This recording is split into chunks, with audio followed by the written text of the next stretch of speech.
ടീച്ചറിന്റെ മലയാളം ക്ലാസ്സിലേക്ക് സ്വാഗതം. നമുക്ക് 7ാം ക്ലാസ്സിലെ കേരള പാഠാവലി ടെക്സ്റ്റിലെ ആദ്യ ഭാഗത്തേക്ക് പോകാം. അതിന്റെ യൂണിറ്റിന്റെ പ്രവേശകമായി നൽകിയിരിക്കുന്ന ജി കുമാരപിള്ള എന്ന മലയാളത്തിലെ പ്രശസ്തനായ കവിയുടെ ഇലകൾ എന്ന കവിതയാണ്. അദ്ദേഹത്തിന്റെ വനപർവം എന്ന കവിതാ സമാഹാരത്തിൽ നിന്നാണ് ഈ കവിത എടുത്തിരിക്കുന്നത്.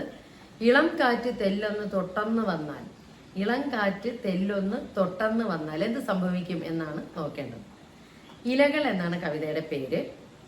ഉണങ്ങി ചുളിഞ്ഞ് കരിഞ്ഞ് മൊരിഞ്ഞ്. നമുക്കറിയാലോ, വേനൽക്കാലം ആവുമ്പോൾ എല്ലാ പുൽത്തലപ്പുകളും കരിഞ്ഞിട്ടുണ്ടാവും. പ്രകൃതിയിൽ പച്ചപ്പിന്റെ ദൃശ്യങ്ങളെ കാണാനുണ്ടാവില്ല. പിന്നെ ചില മരങ്ങൾ വരെ കരിയും. അപ്പോൾ ഉണങ്ങി ചുളിഞ്ഞ് കരിഞ്ഞ് മൊരിഞ്ഞ് ദ്രവിക്കാനിരിക്കും മരക്കൊമ്പ് കാണുക. അപ്പൊ നമ്മൾ നോക്കുമ്പോൾ അതിന്റെ മരക്കൊമ്പ് പോലും ഇങ്ങനെ ദ്രവിച്ചു പോകുന്ന ഒരവസ്ഥയിലെത്തും.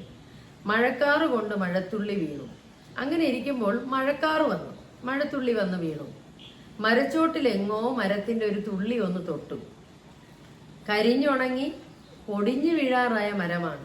മഴ പെയ്തപ്പോൾ മഴത്തുള്ളി ഒന്ന് ചെന്ന് തൊട്ടു.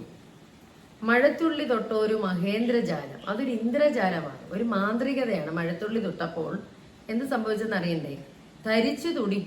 തുടിച്ചു മരക്കൊമ്പിലെന്നു. അതായത് നിർജീവങ്ങളായി നഷ്ടപ്പെട്ടു പോകാമായിരുന്ന, ഉണങ്ങി കരിഞ്ഞു പോകാമായിരുന്ന, പൊടിഞ്ഞു പോകാമായിരുന്ന മരക്കൊമ്പിലൊരു ചെറിയ തരിപ്പും തുടിപ്പും വന്നു.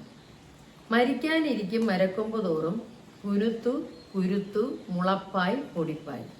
മരിക്കാൻ തുടങ്ങിയ മരക്കൊമ്പില് ചെറിയ ചെറിയ ചെറിയ മുളകൾ, എന്തിന്റെ? ഇലയുടെ മുളകൾ പൊട്ടാൻ തുടങ്ങി. അത് ചെറിയ കുനുപ്പ് അല്ലെങ്കിൽ ചെറിയ കുരുത്ത് ചെറുതായി അതൊരു മുളയായി അതൊരു പൊടിപ്പായി. ആ ചിത്രമാണ് നമ്മളിവിടെ കാണുന്നത്. അപ്പോൾ പ്രകൃതിയെ നിരീക്ഷിക്കാൻ പറ്റിയ ഒരു മനോഹരമായ കവിതയാണ് നമുക്ക് ആദ്യം നൽകിയിരിക്കുന്നത്. ഇത് ഈ ഒരു ടെക്സ്റ്റ് ബുക്കിന്റെ ഒരു പ്രത്യേകത കളർഫുള്ളാണ്, ചിത്രങ്ങൾ നിറഞ്ഞതാണ്. ഒരു ചിത്രകഥാ പുസ്തകം പോലെ പഠിച്ചു പോകുന്ന, ഭാഷയോടുള്ള സ്നേഹം കുട്ടികളിൽ നിറയ്ക്കുക എന്നുള്ളതാണ് ഇത്തവണത്തെ പുതിയ പുസ്തകങ്ങളെല്ലാം നമ്മൾ കാണുന്ന ഒരു പൊതുവായ ചിന്ത. ഇനി നമുക്ക് ഇതുമായി ബന്ധപ്പെട്ട ആദ്യ പാഠത്തിലേക്ക് പോകാം. മുൻമൊഴി എന്ന ഒരു ലേഖനമാണ് സുഗതകുമാരി ടീച്ചർ, അതായത് പ്രകൃതി സ്നേഹിയായ, മനുഷ്യസ്നേഹിയായ, നമ്മുടെ എല്ലാം അമ്മയായിരുന്ന സുഗതകുമാരി ടീച്ചറിന്റെ മുൻമൊഴി എന്ന ഒരു ലേഖനമാണ് ആദ്യ പാഠം. പ്രകൃതിയുടെ അതിസുന്ദരമായ ഒരു അത്ഭുതമാണ് കുറിഞ്ഞിപ്പൂക്കൾ. നമ്മുടെ കിഴക്കൻ മലകളുടെ മടിത്തട്ടിൽ അവ പന്തീരാണ്ടിൽ ഒരിക്കൽ പൂത്തുലയുന്നു. മൂന്നാറിലെ നീലിക്കുറിഞ്ഞികളെ കുറിച്ചാണ് പറയുന്നത്. പന്തീരാണ്ട് 12 വർഷത്തിലൊരിക്കലാണ് അത് പൂക്കുന്നത്. നീല കടൽ പോലെ നിറഞ്ഞ് ഉലാവി, നിറഞ്ഞ് തുളുമ്പി ആടിക്കളിച്ച് നിൽക്കുന്ന മനോഹര ദൃശ്യം കാണാൻ നിങ്ങൾ ഒരിക്കൽ പോണം, അവിടെ പോകണം, കണ്ട് കണ്ണും മനസ്സും കുളിർപ്പിക്കണം. ഈ നീലക്കുറിഞ്ഞി പൂത്തു നിൽക്കുന്ന, ഏക്കറുകളോളം നീലക്കുറിഞ്ഞി ഇങ്ങനെ പൂത്തു നിൽക്കുന്നു, ആ ദൃശ്യം നമ്മൾ കാണണം. എത്ര വാഴ്ത്തിയാലും മതിയാവാത്ത ഒരു വിസ്മയ ദൃശ്യമാണിത്. മൂന്നാറിലെ മലനിരകൾ മുഴുവൻ ഒരു പൂവിന്റെ ഒരു കടൽ ഇങ്ങനെ വിരിച്ചതുപോലെ നമുക്ക് നീലക്കുറിഞ്ഞികളെ കാണാം. കാറ്റ് വീശുമ്പോൾ തിരയടിച്ചിളകുന്നത് പോലെ ഈ പൂക്കൾ നൃത്തം വെക്കുന്നു. ആ നൃത്തത്തിനൊരു സംഗീതമുണ്ട്. ആയിരം വണ്ടുകളുടെയും തേനീച്ചകളുടെയും മന്ത്രസ്ഥായിയിലുള്ള ഒരു മൂളൽ. കാരണം ഈ പൂക്കൾ ഇത്രയും കിലോമീറ്റർ കണക്കിന്, ഏക്കർ കണക്കിന് വരുന്ന കിടക്കുകയാണ് നീലക്കുറിഞ്ഞി തോട്ടം. അതിലെല്ലാം തേൻ കുടിക്കാനായി വരുന്ന ചിത്രശലഭങ്ങളും വണ്ടുകളും എല്ലാം മൂളുന്നുണ്ട്, തേനീച്ചകളും എല്ലാം മൂളുന്നുണ്ട്. വണ്ടുകളും തേനീച്ചകളും മൂളുന്നുണ്ട്. ആ മൂളലാണ് സംഗീതമായിട്ട് നമ്മൾ കേൾക്കുന്നത്.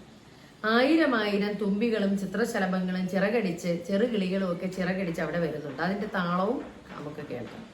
പിന്നെ ഇളം കാറ്റ് നമ്മളെ തഴുകിപ്പോവും. ആരുടെയോ മധുരസ്വരത്തിലുള്ള ചിരി കേൾക്കാം. അതാരാണെന്ന് ഇവിടെ പറയുന്നത്? വനദേവതമാരായിരിക്കാം, ചെറു ചോലകളാവാം, ചെറിയ കാട്ടരുവികളായിരിക്കാം ചിരിക്കുന്ന പോലെ നമുക്ക് തോന്നുന്നത്. എന്തായാലും അവിടെ ചെന്ന് നിൽക്കുമ്പോൾ നമ്മുടെ ചുറ്റും മനോജ്ഞവും വൈവിധ്യപൂർണവുമായ ഒരു ജൈവ ലോകം, വളരെ മനോഹരമായ വൈവിധ്യപൂർണം എന്ന് പറഞ്ഞാൽ വ്യത്യസ്തമായ ഒരു ജൈവ ലോകം, ഒരു ജീവികളുടെ ലോകം. പൂക്കൾ മാത്രമല്ല, അതിൽ നിന്ന് തേൻ കുടിക്കാൻ വരുന്ന വണ്ടുകളുണ്ട്, ചിത്രശലഭങ്ങളുണ്ട്, തുമ്പികളുണ്ട്, ചെറുകിളികളുണ്ട്. ഇങ്ങനെയുള്ള ഒരു വിചിത്രമായ ഒരു ജൈവിക ലോകം നമ്മുടെ മുന്നിലേക്ക് തുറന്നു വരികയാണ്. കുറിഞ്ഞിത്തേൻ നുകർന്ന് ലഹരി പിടിച്ച വണ്ടുകൾ ആ ഇതളുകളിൽ തന്നെ ചേർന്നുറങ്ങുന്ന മറ്റൊരു കാഴ്ച. ഇതെല്ലാം നമുക്ക് ഈ ഒരു ലേഖനത്തില് ദൃശ്യമായ കാര്യങ്ങളാണ്, നമ്മുടെ മനസ്സിൽ പതിയേണ്ട ചിത്രങ്ങളാണ്. തേൻ കുടിച്ചു കഴിഞ്ഞ് മത്ത് പിടിച്ച് പൂക്കളിൽ തന്നെ ഉറങ്ങുന്ന വണ്ടുകളെ നമുക്ക് കാണാം. അവയുടെ നീല കറുപ്പ് മെയ്യാകെ, നീല കറുപ്പാണല്ലോ നീല വണ്ടിന്റെ കളറ്, വണ്ടിന്റെ നിറം, അതില് മഞ്ഞ പൂമ്പൊടി ഇങ്ങനെ പറ്റിയിരിക്കും. വായുവിലാകെ അനിർവചനീയമായൊരു പരിമളം നിറഞ്ഞുലാവുന്നു. അനിർവചനീയമായ, പറഞ്ഞറിയിക്കാനാവാത്ത ഒരു പരിമളം വായുവിലെല്ലാം എടുത്തും ഉണ്ട്. ആ വലിയ മലഞ്ചെരിവുകൾ മുഴുവൻ വസന്തം നിന്ന് ആഹ്ലാദ നൃത്തം ചവിട്ടുന്നത് പോലെ. ഇതൊക്കെ കണ്ടാൽ ആരും അറിയാതെ കവിത എഴുതിപ്പോകും. കാരണം മനോഹരമായ ദൃശ്യമാണ്. ആ വലിയ മലഞ്ചെരിവുകളിൽ വസന്തം വന്ന് നൃത്തം ചവിട്ടുന്ന പോലെ തോന്നും. കണ്ണുകൾ കൂമ്പി ഞാൻ ആ സൗന്ദര്യ ലോകത്തിലെല്ലാം മറന്ന് ഏറെ നേരം നിന്നുപോയി. സുഗതകുമാരി ടീച്ചർ അവിടെ പോയപ്പോൾ കണ്ടതാണിത്. ആ സൗന്ദര്യ ലോകം കണ്ട് ടീച്ചർ ഒരുപാട് സമയം ഇങ്ങനെ നിന്നുപോയി, കണ്ണുകൾ അടഞ്ഞുപോയി. വേറെ ഏതോ ഒരു മായാലോകത്തിൽ പെട്ടതുപോലെയാണ് തോന്നിയത്. ഒന്ന് ഓർത്തു നോക്കൂ, ഇനി ഒരു 12 കൊല്ലത്തെ അവസ്ഥ എന്തായിരിക്കും? ഈ പുഷ്പോത്സവം കഴിഞ്ഞ പൂക്കളെല്ലാം മറഞ്ഞു പോകും, ചിറകുകളെല്ലാം പറന്നകലും. എന്തിന്റെ ചിറക്? ഈ പൂക്കൾ കാണാൻ വേണ്ടി വരുന്ന, അല്ലെങ്കിൽ പൂക്കളിൽ തേൻ കുടിക്കാൻ വരുന്ന പക്ഷികളായാലും ഷഡ്പദങ്ങളായാലും ഇവയെല്ലാം പറന്നു പോകും. ചെടികളെല്ലാം അവരുടെ അലങ്കാരങ്ങളായിരുന്ന പൂക്കളെല്ലാം ഊരിവെച്ച് നിശ്ചലമായി നിൽക്കും.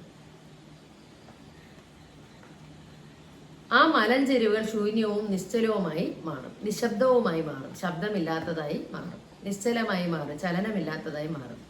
പക്ഷെ നാം അറിയാത്തത് കൊണ്ടാണ് ആ പൂക്കളെല്ലാം മണ്ണിൽ വിത്ത് എറിഞ്ഞു കഴിഞ്ഞിട്ടാണ് അവർ പോകുന്നത്.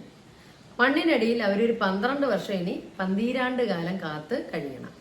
അതുവരെ ഇവരൊരു നീണ്ട തപസ്സിലായിരിക്കും കുറിഞ്ഞിച്ചെടികൾ.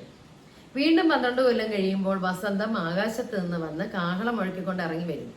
ആ വിളി കേൾക്കുമ്പോൾ വിത്തുകളെല്ലാം ഞെട്ടി ഉണർന്ന് പച്ചിച്ച് മിന്നുന്ന കൂപ്പുകൈയോടെ പുറത്തേക്ക് ഉയർന്ന്, അതായത് പച്ചിച്ച് മിന്നുന്ന ഇങ്ങനെ ചെടി ഇങ്ങനെ ഉയർന്നു വരികയാണ്. പച്ച നിറമുള്ള തൻ്റെ ശരീരവും കാണിച്ച് ചെടി കൂപ്പുകൈയോടെ വരും. വീണ്ടും അവയിൽ ലക്ഷം മൊട്ടുകൾ വിരിയുകയായി, ലക്ഷം പുഷ്പങ്ങൾ അതിൽ വിരിയുകയായി. പൂക്കൾ വിളിച്ചിട്ടോ ദൂരെ നിന്ന് ചിറകടികൾ കേട്ടു തുടങ്ങുകയാണ്. ആരുടെയാണ്? കിളികളുടെയും ചിത്രശലഭങ്ങളുടെയും തുമ്പികളുടെയും വണ്ടുകളുടെയും ഒക്കെ ചിറകടികൾ കേൾക്കുന്നു. മലഞ്ചെരുവിൽ ഉത്സവത്തിന്റെ കേളി കൊട്ടു മുഴുകുകയായി. നമ്മെപ്പോലെയുള്ളവർ അമ്പരന്ന് കണ്ടു നിൽക്കുന്നു. ആർക്ക് വേണ്ടിയാണ് ഈ ഒരുക്കങ്ങൾ? ഒന്നു മാത്രം എനിക്കറിയാം, എല്ലാം നശിപ്പിക്കുന്നവർക്ക് വേണ്ടിയല്ല. പരിസ്ഥിതി സംരക്ഷണത്തിന്റെ പ്രാധാന്യത്തെക്കുറിച്ച് ഏറ്റവും അധികം ശബ്ദമുയർത്തിയ ഒരു സ്ത്രീ എഴുത്തുകാരിയാണ് സുഗതകുമാരി. മരക്കവി എന്ന് പോലും വിളിച്ചവരെ അധിക്ഷേപിച്ചിട്ടുണ്ട്. പക്ഷേ നശിപ്പിക്കുന്നവർക്ക് വേണ്ടിയല്ല പ്രകൃതി സൗന്ദര്യം തരുന്നത്, പ്രകൃതിയെ പൂജിക്കുന്നവർക്ക് വേണ്ടിയാണ് ഈ മനോഹാരിത. തീർച്ചയായും നമുക്ക് വേണ്ടിയില്ല, മനുഷ്യന് വേണ്ടിയില്ല, തേനീച്ചകൾക്ക് വേണ്ടി, ശലഭങ്ങൾക്കും വണ്ടുകൾക്കും തുമ്പികൾക്കും കണ്ണിൽ കാണാനാവാത്ത കോടിക്കണക്കിന് ജീവികൾക്കും വേണ്ടി, ഭൂമി എന്ന അമ്മയ്ക്ക് വേണ്ടിയാണ് ഈ ലാവണ്യ ദൃശ്യോത്സവം. ഭൂമിയാകുന്ന അമ്മയ്ക്ക് വേണ്ടിയാണ് ഈ ലാവണ്യത്തിന്റെ ദൃശ്യോത്സവം. ലാവണ്യ സൗന്ദര്യം, ദൃശ്യോത്സവം, ആ കാഴ്ചയുടെ ഉത്സവം. നിങ്ങൾ കുഞ്ഞുങ്ങൾക്ക് ആ കാഴ്ച കാണാൻ ഭാഗ്യമുണ്ടാവട്ടെ. എപ്പോഴും ഒരു അനുഗ്രഹമാണ് അമ്മയുടെ സുഗതകുമാരി ടീച്ചറിന്റെ അനുഗ്രഹം. നിങ്ങൾ കുഞ്ഞുങ്ങൾക്ക് ഈ കാഴ്ച കാണാനുള്ള ഒരു അനുഗ്രഹം ഉണ്ടാകട്ടെ. ഈ ഒരു നീലക്കുറിഞ്ഞിയുടെ പൂവിടലൊന്നും മുതിർന്നവർക്ക് വേണ്ടിയുള്ളതല്ല എന്ന് പറഞ്ഞുകൊണ്ടാണ് ഈ ഒരു ലേഖനം ഇവിടെ സുഗതകുമാരി ടീച്ചർ അവസാനിപ്പിക്കുന്നത്. അപ്പോൾ ഇതിനകത്ത് മൂന്നാർ മലനിരകളുടെ പൂക്കളുടെ നൃത്തം, അപ്പോൾ എന്തൊക്കെ കണ്ടിട്ടാണ് എഴുത്തുകാരി നിന്നുപോയത്, കുറിഞ്ചെടികൾ നീണ്ട തപസ്സിലാണെന്ന് പറയാനുള്ള കാരണം ഇതെല്ലാം പാഠഭാഗത്ത് തന്നെയുണ്ട്. ഈ മനോഹാരിത നമുക്ക് വേണ്ടിയല്ല, പിന്നെ ആർക്ക് വേണ്ടിയാണെന്ന് പറയുന്നുണ്ട്. അപ്പോൾ അത് നമ്മുടെ ചോദ്യങ്ങൾ ഈ ടെക്സ്റ്റ് ബുക്കിന്റെ സഹായത്തോടെ നമുക്ക് ആൻസർ തയ്യാറാക്കാം. മനോഹരമായ ദൃശ്യങ്ങൾ കണ്ട എന്തെങ്കിലും അനുഭവം ഉണ്ടെങ്കിൽ അത് ചർച്ച ചെയ്ത് നമുക്ക് എഴുതാം. അങ്ങനെ നമുക്ക് പുഷ്പോത്സവം അറിയാം. നമുക്ക് ഇടയ്ക്കിടയ്ക്ക് തലസ്ഥാന നഗരിയിൽ എല്ലാ ജില്ലകളിലും പുഷ്പോത്സവം സംഘടിപ്പിക്കാറുണ്ട്. അപ്പോൾ ഇത്തരം വാർത്തകളുടെ പ്രാധാന്യത്തെക്കുറിച്ചൊക്കെ ചർച്ച ചെയ്തതാണ് ഈ ഒരു പാഠം കൊണ്ട് ഉദ്ദേശിക്കുന്നത്. നയന മനോഹരമായ, കണ്ണിന് ആനന്ദം പകരുന്ന കാഴ്ചകൾ എപ്പോഴും നമ്മുടെ മനസ്സിനെയും സന്തോഷിപ്പിക്കുന്നതാണ്. അപ്പോൾ അങ്ങനെ ഒരു കാഴ്ചകളുടെ ലോകമായി മാറട്ടെ കുഞ്ഞുങ്ങളുടെ കാഴ്ചകളിലേക്ക് വരുന്നത് വർണ്ണപ്രപഞ്ചമാകട്ടെ, പൂക്കളുടെ വർണ്ണപ്രപഞ്ചമാകട്ടെ എന്ന് ആശംസിച്ചുകൊണ്ടാണ് ഈ ലേഖനം അവസാനിക്കുന്നത്. അടുത്ത ക്ലാസ്സിൽ കാണുന്നവരെ സ്നേഹത്തോടെ ശിവ ടീച്ചർ.